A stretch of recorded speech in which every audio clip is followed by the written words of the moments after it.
సంపద ఎప్పుడు వస్తుందో చెప్పాడు. లక్ష్మీదేవికి స్నేహితురాళ్ళు ఎవరంటే శాంతి, తృప్తి, ధైర్యం, మంచి బుద్ధి. అంటే ఈ 4 ఉంటేనే లక్ష్మీదేవి ఉంటుంది అని. అంటే లక్ష్మీదేవి ఉండాలంటే మైత్రి 4 ఫ్రెండ్స్ ఆవిడకి. ఎవరు?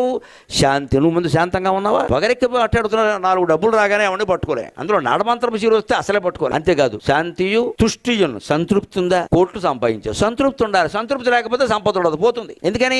ఈ సంపద తీసుకెళ్లి షేర్లో పెడతాడు, ఈ సంపద తీసుకెళ్లి ప్యాకెట్లో పెడతాడు, ఈ సంపద తీసుకెళ్లి గుర్ర పందాల్లో పెడతాడు. మొత్తం అయిపోయింది శ్రీమద్ రామారావుడు గోవింద. ఎందుకు పెడుతున్నావు? సంతృప్తి లేదు. షేర్లు ఎందుకు కడతారండి? ఊరికే రోజు ఫోన్లు చూసుకోవడం, షేర్లో పెట్టడం. ఇక్కడ ఓ రోజు పెరిగింది, ఓ రోజు కిందింది. ఇవాళ ఆ బెట్టింగ్ పేరు మీద ఎంతమంది యువకులు ఆత్మహత్యలు చేసుకుంటున్నారండి. ఎందుకు ఈ బెట్టింగ్ ఎందుకు జరుగుతుంది? తృప్తి లేక. నీకు ఉన్నదాంతో తృప్తిగా ఉండదు కదా, పేకాడ దేనికయ్యా? ఇంకోటి ధృతి, ధైర్యం ఉందా? డబ్బులు పోగానే పిరికితనమయ్యే, మళ్ళీ ఎవరిని మోసం చేద్దాం. అంటే ధైర్యం అంటే ఏమిటి? కేవలం తట్టుకోవడం, నిలబడగలగాలి. ప్రలోభాలకు లొంగకుండా నిలబడ్డమే ధైర్యం.